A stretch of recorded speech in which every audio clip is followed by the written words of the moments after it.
Welcome back to Shadow of That Cool-Ass Guy. Just a shadow, though? This is Shadow. We're not good enough for the full person. Yet. The full person? So last episode, you may recall, I was talking about the spooky Will-o'-the-Wisp. Well, I have one other additional story on that. So we were, again, to reiterate, a friend and I were talking about, like, spooky things that, even though they can be scientifically explained, it does not make you feel any better. Because it's still too spooky. Too spoopy-fied me. Mm-hmm. Where are you? Okay, there you are. So he was talking about, in high school, there was this science teacher who was, like, very rational, very, like, down to earth. But he was in the ministry. And so when he was in this monastery for a while, he said he definitely experienced a demon sitting on his chest at night. And he had to use only his willpower to, like, get it off. Or it was going to do something to him, and he wasn't sure what it was. And he was completely serious about this. We always thought that was kind of weird. Because, like, here's this otherwise very down-to-earth, like, scientific person. So my friend said he always had that in his mind. But then one day, he hadn't had a lot of sleep that week. And he fell asleep sitting kind of up on this couch. Then he wakes up, or he feels like he wakes up. And he hears the voice of his best friend and roommate above him because he's on like a couch underneath a bunk bed. Okay. So he hears. So first he's like, "This is weird. I can't quite move. I realize I can't move. This is kind of weird." And so he says, "I hear my best friend, on the bunk, say like, 'Hey man, do you want me to come help you?'" But in his mind, he's like, "Well, wait, my friend didn't fall asleep up there. He fell asleep in the beanbag next to me. Like, I know this isn't him, but it sounds like him, and for some reason, I don't want him to come down." And he's like, "No, it's okay. You can sit." I was like, "No, man, let me come help you." In the corner of his eye, he says he can see like a kind of a shadow creeping, but he says there's no form to the thing above him, but he can sense that he doesn't want it to come down. And so somehow he's like resistant, and he wakes up again. And he's like, "That was weird." But he knows, like, I still can't move. And so then he hears the voice above him do the exact same thing, like, "Hey man, I need to come help you." He's like, "No, thank you." Apparently that happens several times. And then, like, the shadow keeps creeping more and more through each one. And then another time, like, he wakes up and he sees, or like he hears his dad, and his dad's like, "Hey, can I come help you?" Which is, his dad wasn't there, but like, he's like, "No." Eventually he finds out he can like kind of wrench his neck, and he actually wakes up. And he wakes up his best friend, like just has them stare at each other for 5 minutes to make sure it's like real. So he looks this up, and apparently what it is it's sleep paralysis. Oh yeah, I heard about that. But what sleep paralysis is part of your brain is awake and part of it is asleep. The part that is awake is the part your brain is telling you, like, you're awake. Everything's real. Everything you're seeing is the real world. You're not sleeping. But then the part of your brain that is still asleep is the one that knows all your fears. And so it is very specific to you, so it will conjure exactly what is scary to you. So for him, it was like the two people he trusted, like most, his best friend, roommate, and his dad, like, he knew he couldn't trust them. And so it was getting at him at such a personal level. And so when people tell these stories of like a demon on an isolated sand dune, its tracks are wilted, shaking the earth, its gaze upon thee. So when they feel a demon, it's some sort of part of their brain creating what is scariest to them, but it feels 100% real because the brain is telling you you're awake. It's so scary. Yeah, and I've heard like that paired with like hallucinating, just like auditory and visual hallucinations, are what alien abductions are. Where people like, "No, I have been abducted. I saw this white light, and then I woke up in my bed." And like, yeah, because you were in your bed. Right. Yeah. No, your brain is working against you because your brain says like you are awake. What is happening to you is real life, but it's not. But it feels 100% real. And he says to this day, like he like remembers it like it was definitely an event that happened, but he knows it was just the sleep paralysis, and that's the scariest thing to me. Cause like, yeah, you see a horror movie, like it'll be a jump scare or whatever, but with this, it's your brain knows exactly what is scariest to you, and it does that. It's scary. But like the scientific like reasoning for that does not make me feel better about it. Like if it was just like, oh, I saw this scary demon and it tried to get me and it felt real. Like, yeah, that'd be scary and it changes your worldview.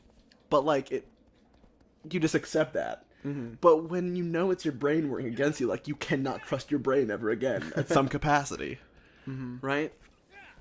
Yeah, when I first heard about sleep paralysis, I was interested in the hallucination part, just to see, like, I was curious what would happen.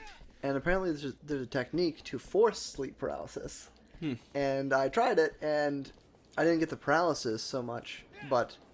Ooh, eagle. Ego! I did get the hallucination part, where, I forgot what the technique itself is, but there's, like, this black, fuzzy, like, insect/human figure on my wall. I was like, nope, let's stop this right now. So I stopped the technique at that point, and I haven't tried it since. Yeah, I mean, what's so scary with the sleep paralysis is, like, you cannot move to stop it. It's so real, and you cannot do anything to stop it. That's just, it's spoopy. It's 5 spoopy 6 me. Although, if you do want to try it, it is cool. I guess it depends if it's, like, for real sleep paralysis or if it's a technique. That, like, if it's lucid dream or whatever. If it's, like, natural, you're not gonna have a good time. No. But yeah, no, it was, but that all that was very interesting. So we got into this like very deep debate about how the brain and how the eyes work on a human, because they're so complicated, and any little thing goes wrong, and like your whole world changes forever. You know what I mean? Like how your brain perceives colors in a room, and based on the mood you're feeling to a certain degree.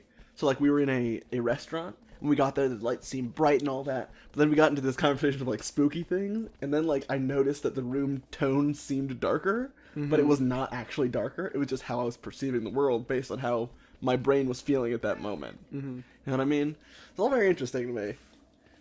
Because it's such a complicated, like, computer that is built of... Whoa! That is built of so many intricate parts. That is... partly how your body works, how your body's reacting to things, memories, feelings, all this stuff working together somehow. It's amazing. And I part of me doesn't want to understand how all of it works. Because then, like, weirdly enough, your brain understands how your brain works, and so I wonder what that would do to your brain. Yeah. Do you know what I mean? It's one of those, like, Ouroboros things, where it's, like, eating itself, like, continually, a circle. So, let us know in the comments if you've ever sleep paralysized. If you've let us know your deepest, darkest fears in the comments. That would actually be interesting. It would be. I wonder if no one will comment though. No. I'll comment. They're all cowards. They don't have the courage Apple has. Apple would never have sleep paralysis, or they'd fight in their sleep paralysis somehow using a jackless iPhone. I'm surprised there haven't been more jack-off jokes. Oh, I haven't heard any. Right? Does that surprise you? I mean, you know, because it's a pretty masturbatory thing that Apple does of have a press conference every year for a new phone that's not that different. And they do it for all their products. And this is one case in which they're, like, really masturbatory because it's like, we're great for doing this thing. And the specific thing is taking the jack off.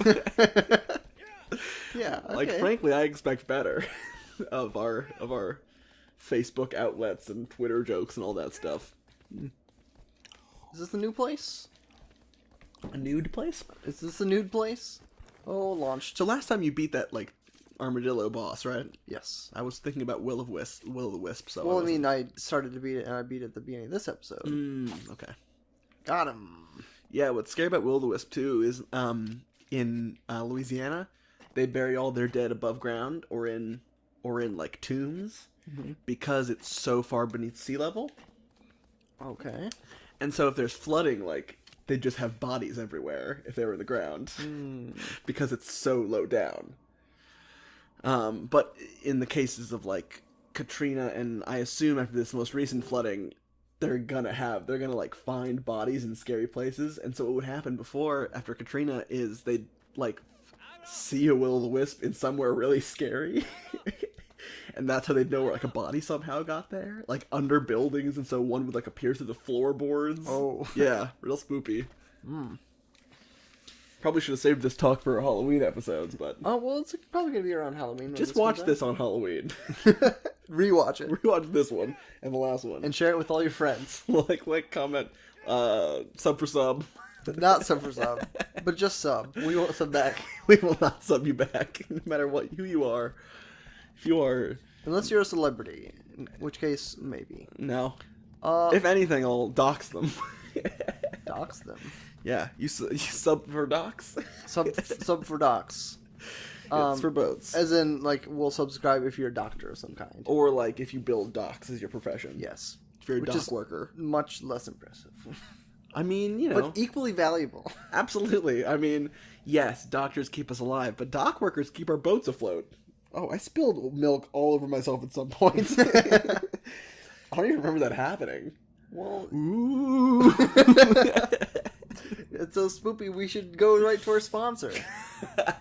Campbell's Chunky Chicken Noodle Soup. The spookiest soup in the world.